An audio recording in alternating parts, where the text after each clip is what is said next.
Okay, so let me guess. One time or another, you have described yourself on your resume like this.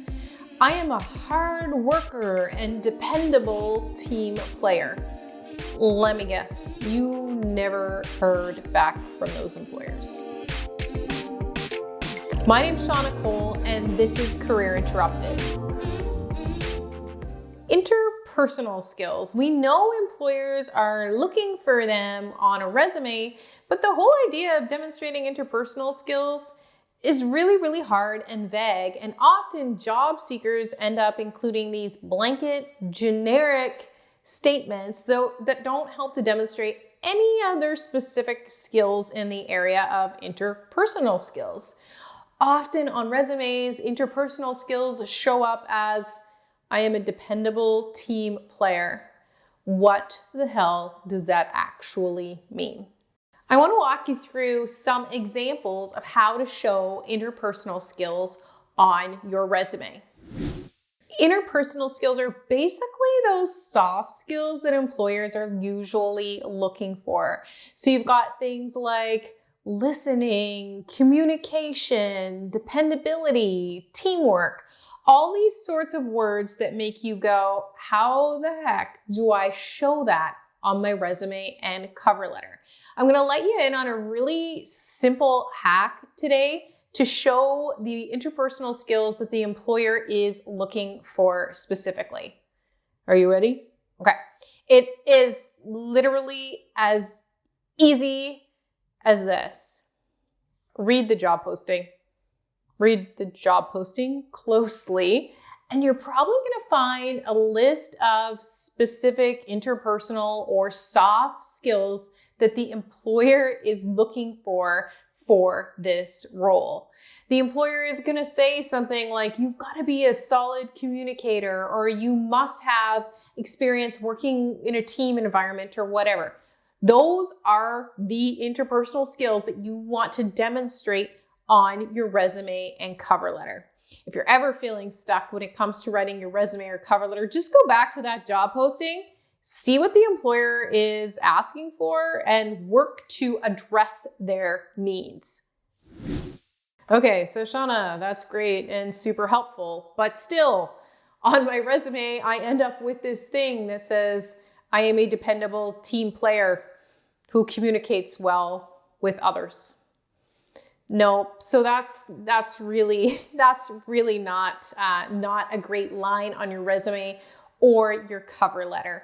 What you want to do is draw out one specific skill from the job posting at a time. So, for example, strong communication skills. Don't say that you have strong communication skills. Show them that you have strong communication skills. So instead of making a generic blanket statement, introduce a story that was specific from your career experience. It doesn't even have to be at a professional workplace. Maybe you, in fact, don't have any workplace experience, but you've probably got some experience when it comes to communication skills, either working through an education program or maybe through some volunteer work that you have done. Okay, I'm getting to it. Get specific. So it's not, I've got great communication skills. It's not that. The answer is the piece of your experience that shows the employer that you have great communication skills. So, an example of how this actually plays out, I'm going to go on my experience here.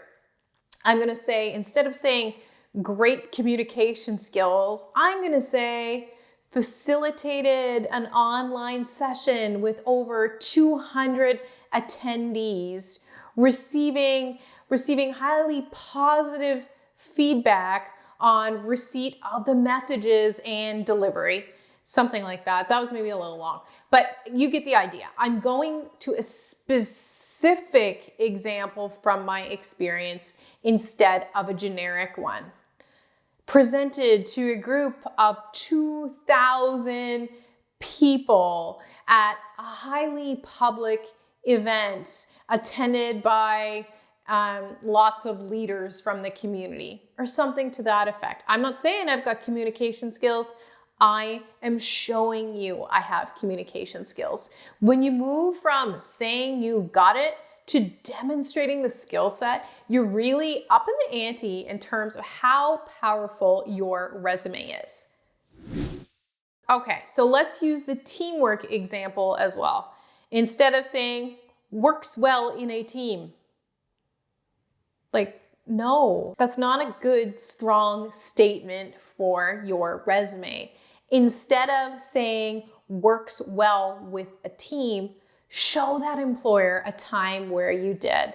So collaborated with 3 colleagues to develop a new company-wide newsletter within a 3-month time frame. Maybe you're in a customer service role and you're working with a team of colleagues to meet a common KPI. Or maybe you're part of a volunteer board where you've got some work to do with a group of individuals. Maybe you've got extensive experience working in cross-functional teams. So that is teams that are different from your own team. Demonstrate that as well. So I think you can get what I'm getting at here. Instead of going really, really generic and basically kind of saying back to the employer what they've stated in the job posting, I want you to think about specific examples that you can introduce on your resume and cover letter. Okay, so the number 1 hack for that, again, to introduce the interpersonal skills, first of all, that the employer is actually asking for in the job posting. So match up your interpersonal skills with what the employer is actually asking for in the job posting. I want to give you a bonus hack for this one because I feel like this is really going to take your resume up about 5 more levels once you start to apply this practice. And that is use key performance indicators. If you work for any large company, you know that there are KPIs. So that is specific targets and performance indicators. It doesn't matter if you're in a frontline role, if you're a project manager, or if you're a senior leader, you've probably got some key performance indicators that you're responsible to hit. You might even have a performance management document or a yearly work plan or something that spells out very clearly what those key performance indicators are. These KPIs are really, really valuable to you if you're in a situation of job search. Check out what those deliverables are. Think about how you can rewrite those to be really tangible statements for your resume. So particularly when it comes to the area of interpersonal skills, are there any specific targets or deliverables that you have noted on your work plan or in your performance planner that you have to meet? These are great things to introduce on your resume. They've got numbers, they're specific, and they really, really demonstrate your level of responsibility to the employer. Whenever you can give a specific example instead of staying generic on your resume, go specific. This is really true in the area of interpersonal skills, which can feel totally vague by times, right? So think about key performance indicators that you're responsible to meet and reach.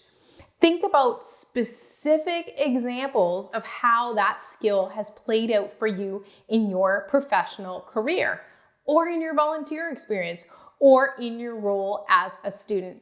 All of these things are going to put you in a situation to really highlight your interpersonal skills in a much more effective way on your resume. Okay, interpersonal skills are critically important on the resume document, that's for sure. I hope now that you've got some specific tactics on exactly how to show them on your resume. You are not a dependable team player with experience working in a team. That statement sucks. Do not put it on your resume or your cover letter. It is way too generic.